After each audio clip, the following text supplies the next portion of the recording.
Welcome to another episode of Real Dad Movement Podcast. I'm your host, Al. In today's episode, we are diving into discipline and the scam that it is. Man, I crack up when I look at specific words. And one of those specific words from which we a lot or tag or align with a specific meaning that ultimately is our own undoing.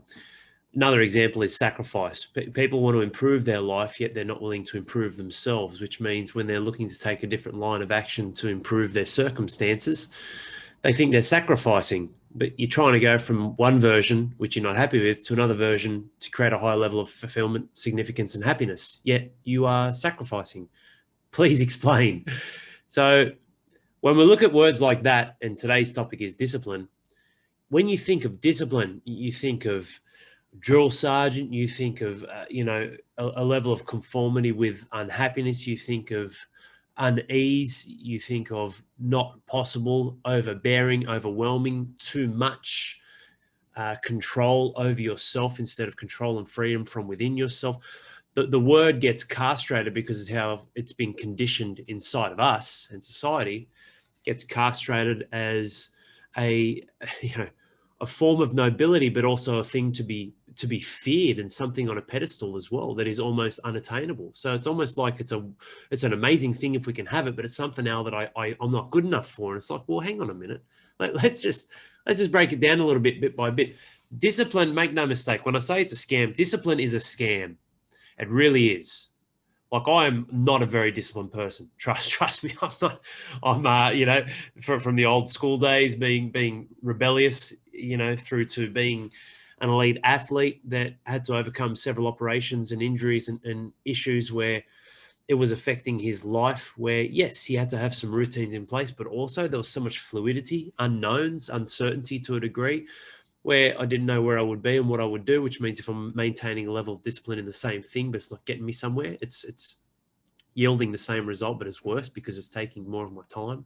Being obese and overweight when I was younger, which is going to be another podcast episode, that's for sure, through to today's life, like, you don't need to have order in every single area of your life, like a stereo mixer where you're balancing out all these different things to be competently average across the board.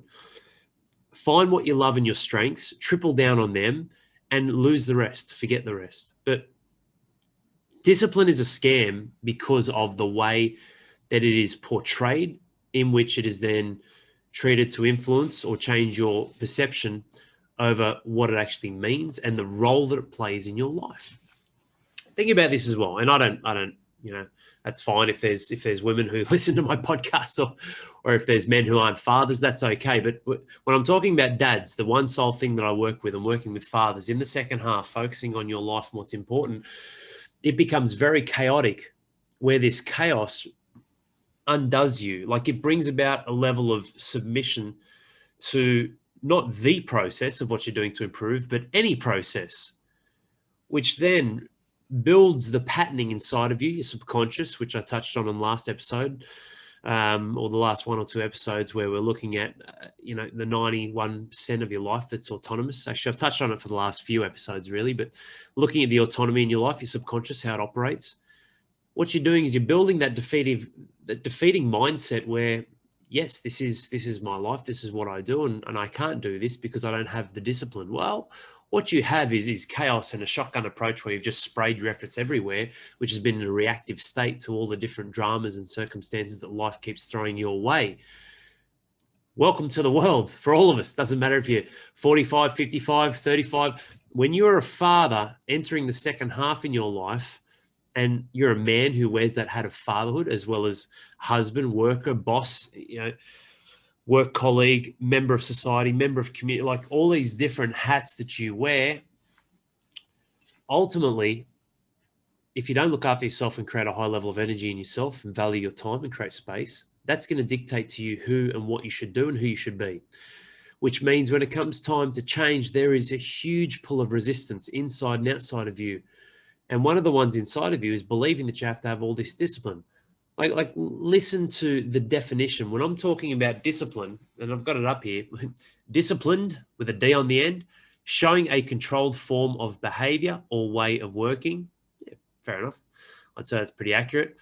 Although, a controlled form or behavior of way of working is something that, like I said, if 91% of your life's autonomous, how much discipline do you actually need?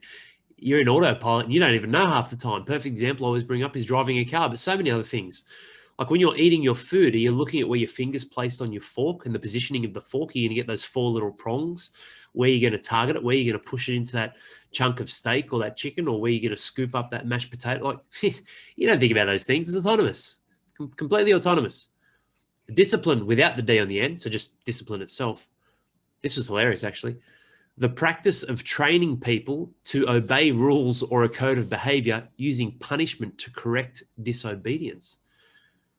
That's fucking horrible, mate. Excuse the French. Like, can you see that it's definitely not something that is A, desirable, but B, should be something that holds a level of control over your life?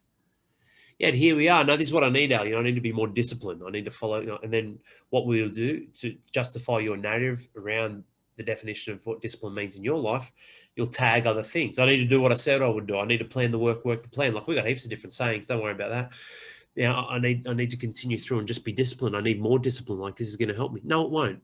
No, it won't. I'm not disciplined at all. And let me build into my point here.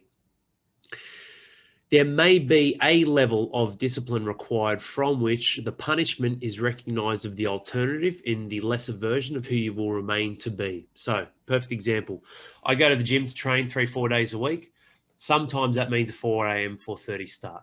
Here's what it is. I go, okay, I'm going all right. It's not like I'm burning myself out. I'm very aware of that. I'll make sure I have my night rider. I have my mojo in the morning. I'm looking after my sleep as best as I can and creating good structure around that. But ultimately, there's only a small level of discipline that's needed for me to execute on that until it becomes a pattern and a behavior and part of who I am. When I'm talking about discipline and tying it into the definition they've got here, the punishment, if I don't go to the gym, if I don't exercise, if I don't train and nourish my body and look after myself and my health, take time out for me, the punishment is the alternative. Al becomes a lesser version. He has less drive. He has less energy. He doesn't start the day in complete control on his terms. The day that becomes chaotic is one that influences him on a greater level than it normally should. He hasn't worked on himself to have his own time to reinforce good behaviors, good patterns, good thoughts, good feelings, good emotions. Please understand, like, I'm not a fitness coach. Like, I've lived that life, and it was a wonderful life where there was a transition from that, sure, very early on. But I've been, I guess you could consider in the health and fitness industry for the last 18 years. But overall, what we're looking at isn't about burning calories or me talking about just having discipline to set up training so it becomes a habit of what you do and you're just someone who trains 3-4 days a week because that's healthy. I'm talking about valuing yourself and prioritizing time for you to take time out from the world to be still and be present. Funnily enough, you can still move while you're still in present. Exercise is a great thing. My heart rate's under 140. It's meditation. It really is. Like, I'm enjoying the moment, enjoying the time. Everything's slow. It still goes fast. Life goes very fast, but it's a great time out for me with 3 kids under 5 and the chaos that the world shows me every single day in my family, outside of my family, in RDM, outside of RDM. It's an opportunity for me to just have me and be with me. That's it. The alternative, the punishment, if I don't have a specific set of discipline, is it's not something that's going to grab. It's not going to catch. It's not going to become part of who I am and my makeup, which then reinforces and builds the steel on the inside, builds this structure internally, the metaphor, the structure internally to reach a higher level of who Al is, can, will, and should be. Like, your life is here to reach the fucking pinnacle, man. It's not here just to fucking waft through life. Don't be that. Don't be that person.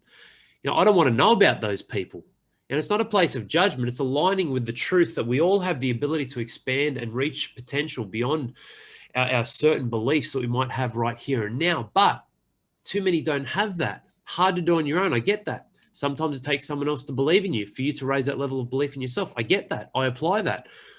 I'm with you there. But in the same token, if you're not willing to stand up and rise up and find different definitions for what's going to define your actions, your habits, your behaviors, different environments from which is going to lift you up into a greater level of being, a greater state, and then maintaining that state that's elevated consistently, not through watching a video or listening to, a Rocky tape or that sort of stuff. I'm not here to bag anything out. Everything and anything can give you a response, but what's going to yield a sustainable response and result for you to win the long game, to win the second half as a father with all the chaos in the world that finds things and finds ways to self-sabotage with things in terms like discipline. I just don't have the discipline out. Fuck all, man. Like, I've trained for 22 years now, nearly 23 years. Like, you think it gets any easier, any harder? It's just part of who I am. There's little Al that chips away. There's big Al that puts him in his place. It's a daily understanding. It's a daily relationship and awareness. It's not a daily grind. Of course, it's easier now than, when I was overweight, obese, and that'll be another episode when, I was drinking a shitload of cordial, eating McDonald's frequently, and just losing myself to go, no, this is the time, this is the change. But again, that just started with small 1%ers. That's all it was. It wasn't a huge overhaul of my life, and it took years to change. I was monstrously out of whack between probably 8 and 16, but I turned the tide, started training when I was 13, but turned the tides around that sort of 15 mark where it became a little bit more important, 16, a little bit more important, 17, who I am. And then bang, you got it, man. Like, about 9 months ago, my body was in the worst shape it'd been in for 14 years. Being an elite athlete for 15 years, having 9 operations over 6 years. Obviously, my body was out of shape plenty of times with those operations because you just lose muscle, you put on fat. It gets really hard, right? You got to reorganize yourself. And for me, having that period of burning out last year where it was the family numbers were growing. I was writing these books that we've got and courses, video series, audio books, like they're massive. That was a massive project that I undertook, as well as overcoming 15 years of being an elite athlete, putting my body under immense pressure, under the pump massively, because my mind is so strong. My body will always give out before my mind, and pushing that to the limits with rugby league, with CrossFit. Yeah, it was time for a reset. It was time to realign. But it was a part of me because I knew that all I needed to do was tap into the subconscious part, the 91% that has that autonomy of who Al is and who Al continues to be, by recording that with the 9%, what you're doing in consciously present awareness of you and the actions, the plans, what you put in place there, to go, hey, there's a deeper level of Al who's trained for so long. All he needs to do is just be disciplined for a little bit, and then bang, game on. Now there are studies, and it ranges. When we're talking about discipline here, telling you, mate, like, do not give it the legs that people think it deserves. It doesn't. You only need to be disciplined long enough for something until you believe that it becomes part of your makeup, which then turns it into a habit, a routine, a ritual, a pattern from which you're consciously more aware. That's what these podcasts are about. Be aware. Don't bury your fucking head in the sand. Don't just have the blinkers on. Yes, it's awesome to focus on one thing, but have that awareness in its entirety of who you are, how you operate, your thoughts, your feelings, emotions. This is for you to tap into a greater version of who you are. And it's got nothing to do with singing Kumbaya. It's got nothing to do with looking into science and the chemistry of the brain. It's got to do with everything that's relevant with you. I'm not saying one or the other is right or wrong. What I'm saying is there's got to be a connection to you to start at a fundamental level to just move forward. I'll go as deep as anyone wants to go, mate. Don't worry about that. But this is about meeting you at your level, of the level that you want, which is no better or worse. It's what you can connect with to find the cues to just start moving forward the right way. How do you do that? Well, reorganize your definition of certain things that sabotages you and certain things that pulls you away from your goals. One of those, the point of today's episode, is discipline. Now, these studies they've done a shitload. Like, there's been so many studies about how long you have to do something before it becomes a habit and blah, blah, blah. Cool. It ranges roughly, like there's all different studies, obviously, and different bias towards them. But the range is generally 18 days to 254. Thereabouts. I mean, give or take a couple of days above a bit. The point is there's a big range. There's a large range. So let me ask you this, because the key is just peeling the onion layer back one at a time to find a higher level of truth and answers that can help you seek a greater level of truth from which you can then take action. Don't just learn it. Don't just think it in your head. Oh, I've got this now. It's great. Applying that to your life. And my question is, well, what separates them? What's different? Why does someone capture an action and turn it into a routine, a ritual, a habit, a behavior, a pattern, character trait, part of who they are, their makeup, in 18 days, yet another person might take 254. What's the difference? What separates them? Why? Why so long for one but not for the other? Is it the complexity of the habit they're trying to define and initiate into their life? Is it the level of self-worth and value of who they are in actually applying that action? Is it the action itself? It's a lackluster form of energy in what they want to do. You know, I want to cut sugar out of my coffee. Cool, that's great. I want to train 5 days a week. I haven't trained for 10 years. That might be a little bit harder. I mean, the resistance you'll face with that, man, is fucking massive. Whereas cutting your sugars down from 2 to 1 in a coffee, pretty easy. Like, there are so many different factors, but above all else, what defines all of these different elements of resistance to change, which is the complexity of the habit, the frequency of the habit that you want to create, and the level of return on investment with that, all of that, like your perception, obviously, to how you choose to see what it is that's going to yield you down the track, all of that. This is the catch, man. This is the cracker. All of that comes down to your level of self-belief. Isn't that funny? Now, here we are, teach you how to lose 10 to 20 to 30 kilos and get 3x your energy levels so you can perform at a higher rate with your work, with your business, with your family, reconnect with your wife, have more intimacy, build your testosterone or maintain a level of testosterone the right way by nourishing your thyroid, looking after your health, moving your body a few days a week, staying injury-free, all these different physical constructs that we create in your life in RDM, which are, look, I'm not downplaying it. They are fucking phenomenal. Make no mistake. Like what we do with that, it's incredible. Couple that with the community, the tribe, which is it's an exclusive tribe. It's definitely not a fit for everyone to join that. And then the coaching and the accountability. Yeah, like it's incredible. But the end of the day, all of those still build around the constructs of your limiting beliefs and breaking through those glass ceilings in place in your life to raise that level of self-belief. Nothing changes when it comes to discipline. So maybe people do need to be disciplined for 136 days before it becomes a habit. How do you think you'll go? Like, fuck, mate, what a nightmare. Could you imagine that? Could you imagine like 4.5 months of trying to be disciplined? Like, that would be an absolute nightmare. Like, no one wins that race. Don't worry about that, mate. I'll tell you right now. I'll tell you the answer. I'll tell you the end of the movie. You don't have to wait till the end. When we're looking at what is it you want to achieve and change in your life, you must, right from the get-go, start by coordinating your efforts to what you've already conditioned yourself with. That's your belief system. That's your environment. That's your level of support, part of your environment, sure, but your level of support and accountability. That's the information, your action plan, your steps. What am I going to do? How am I going to follow through? And it's your commitment. All of those, they're only 1%ers. Like, it's only, go back through the last couple of episodes that we've done. They're only 1%ers. But all of them have a universal law, a universal truth. Like, you can't, it's not, this is an opinion, mate, please. I'm not big on opinions, to the truth be told.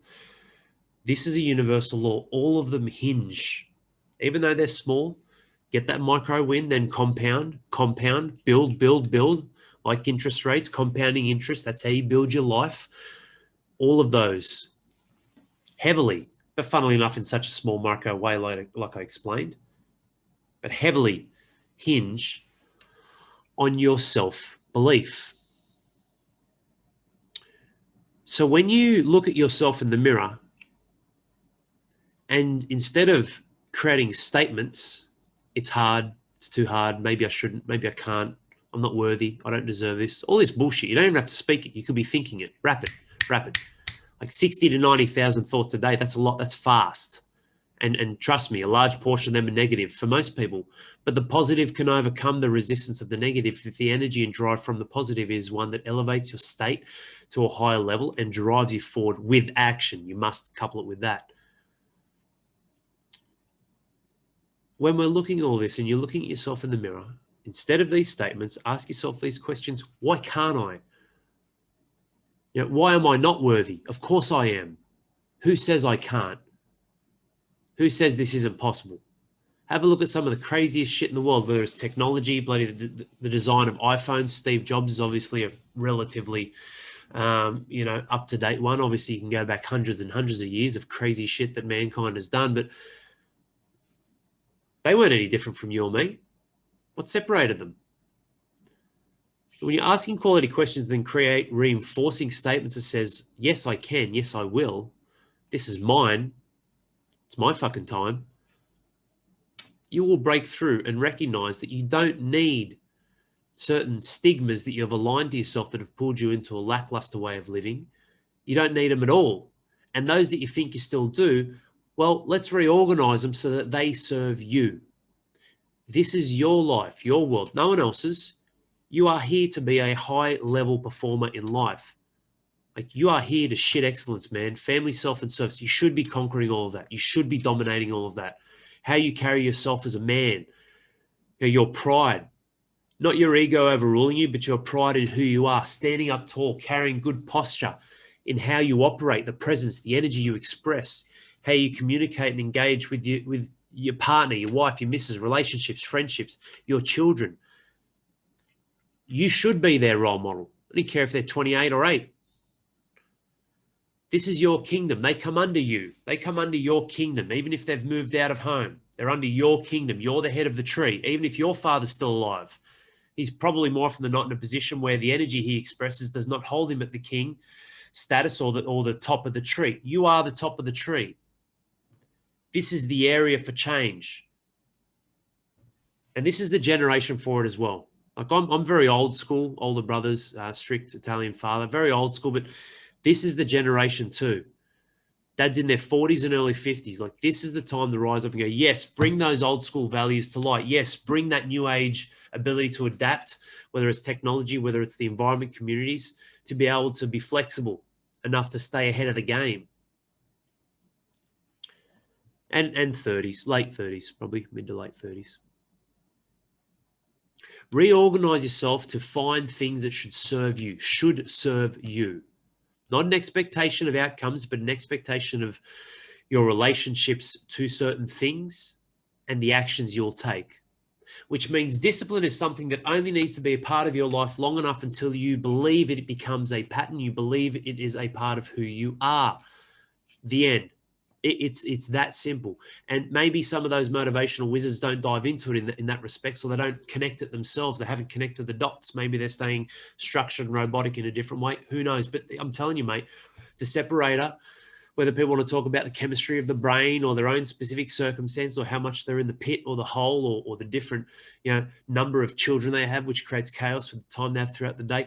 The difference between 18 days and 254 days is simply your belief on what it is that you're engaging with and actioning to make it part of who you are. That's it.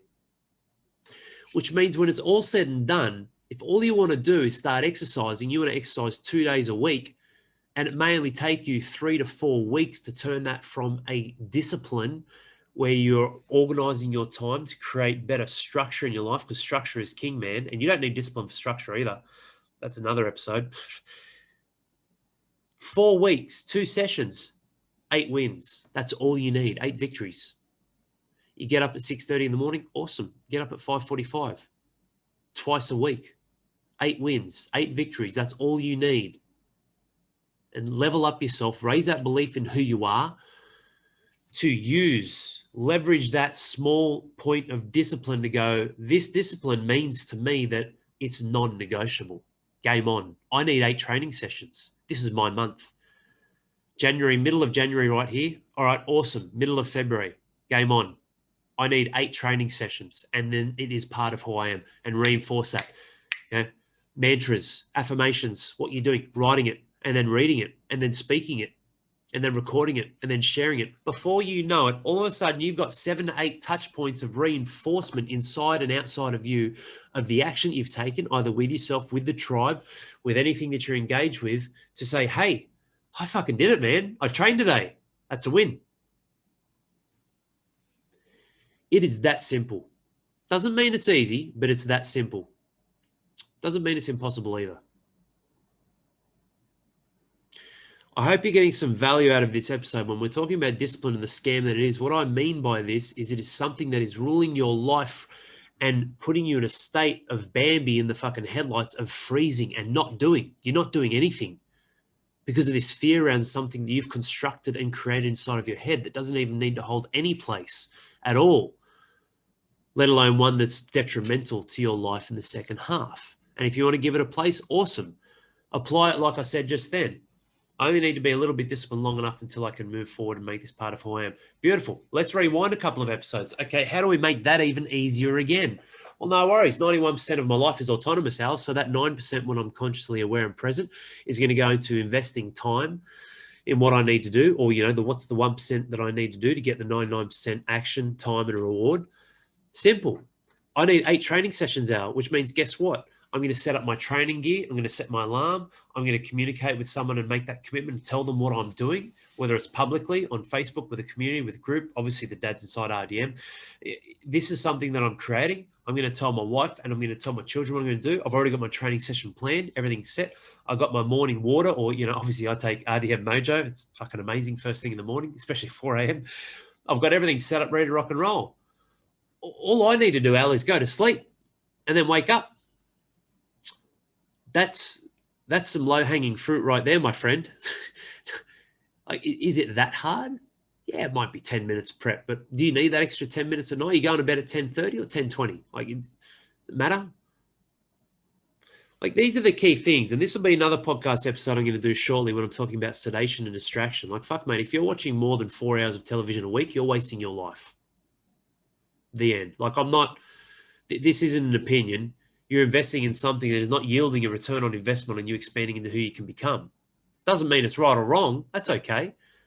But for me, a waste of life is someone who doesn't actively seek expansion and growth, which comes with the alternative being regret. Is that what you want? Is that what you're looking forward to when you're 53, 58, 61, 67, 73? Grandkids. Oh, fuck, I wish I could run around with them now. Yeah, they probably do too, mate. They probably do too. Like I've lost both my grandfathers, and I've got one grandmother left. And like I sometimes get sad. I think about, because my pop, he was like my doppelganger on the Aussie side. Like we're like, I am like a version of him, and I lived with them for a while as well. And like my children, it'd be fucking amazing. Like his character and nature. Like it wells me up. I get sad thinking about it going, man, my 3 children would have fucking loved my pop. Yet here he is. And it's not a right or wrong or a good or bad, but he didn't look after his health later in life. And it led to an earlier life. I mean, he didn't die at 50. There's plenty of hardships for many different families and people who've already lost their fathers, let alone grandfathers. But my point is this, like before you know it, mate, yes, if you're not already, you will be a grandfather. You want to run around and play with the grandkids? Like I reckon that, I obviously don't know yet, but I will one day. But I reckon that will be, it'd be so fun. Being an active, fit, healthy grandfather who can hand the kids back at the end of the day and still get a good night's sleep. Mate, what a fucking amazing life to see the fruit of your loins, tenfold, because it's gone another generation and it's expanded and there's more, and you're seeing more life and you're seeing endless, limitless energy, which is our children and our grandchildren. Pick the low-hanging fruit in your life that sometimes may have discomfort. It may be harder than normal, but your normal might be an average version in between the ears or in the actions you take that you're not happy with. I'm not saying you're an average as a man. Like, you are what you repeatedly do. Yes, that is true. What you repeatedly do can also change. That is true. But I'm not casting judgment or saying this is who you are. I'm saying this is what your actions are defining in your life. Like, you're never a weak man. You're just having weak moments. But if you do that long enough, you are showcasing weak characteristics and a weak timeline in a period where you have lived your life. You could turn that round. You could turn that round right away. It's not you're a weak man. You might just be applying weak actions in your life. Don't discredit the power that you have, regardless of where you're at in terms of the sacrifices you've given your family, the sacrifice that has caused your body to be out of shape, you lacking energy, you're lacking sex drive, you're lacking that ability to connect properly with your wife, with your children. All of that can be turned around. All of that can be enhanced. And everything else that you haven't experienced or seen yet can also be created. Don't discredit yourself from the fact that it is possible and you can turn that around. But don't also self-sabotage by creating bullshit stigmas around things that keep you frozen like a deer in the headlights, one of them being sacrifice, and it's too hard. Well, you're getting away from the version you're not happy with, so it's not sacrifice, it's enlightenment. And secondly, this whole facade around discipline being this impossible thing that only elite athletes with a fucking 8-pack have. That's bullshit. They don't. You don't need to have it. It only needs to be part of your makeup in a very small amount. Perfect example, 1 month, make it part of who I am. Training, 8 training sessions, 8 wins. How do I get that? Dial in those 1%ers. How do I get that? Awesome. In the 9% of conscious presence, right here and now, I'm going to plan everything around this training session so that when the autonomy kicks in, go, go, go, go. Don't think, just go. Then I'm re-recording that. So next time it's easier. March becomes easier. June. Oh, there's some different resistance here. It's colder. The days are shorter. The industry I work in has a high demand of work. I've got less time. The kids are, they're snotty and feeling like shit and they're sick and I've got to look after them. Beauty. Here's all the resistances. You've got some runs on the board. Maybe you need to dial in the discipline again and bring it back in for fine tuning on a different time of day that you'll train now, or a different frequency of training sessions per week, or a different type of activity. 8 sessions, low hanging fruit, plan the work the plan, re-record, make it autonomous, go again. What I'm explaining is your life. You are what you repeatedly do, which means you don't need to have discipline when it's something. Discipline, mind you, is a perception of an external commitment when all you really need is an internal commitment to connect the internal and external, how you feel, who you are, what is that drives you, what defines you, what it is you want to achieve, where you want to go, point A to point B, and using the world to get it. Use the external forces to get it. The training gyms, the post-workout protein shakes, the cooking my meals properly, the communicating with my family and training with them, training with the kids, getting some gear for a home gym system. Use the external, man, to fucking enhance the internal to the next level. That is all you need. That is all you need. And make it part of who you are. I hope you've enjoyed this podcast episode. I certainly have. Every time I do this and I listen to them as well, it reinforces what I as well need to continue to do. 3 kids under 5, not easy, but my body's in better shape than it was with 2 kids. Isn't that funny? Yes, you need to be malleable. You need to be flexible in your approach. There are times you'll have to adapt. There are times when you won't get the wins. You won't get the victories. But there's plenty of times when you'll have the opportunity to get the victories.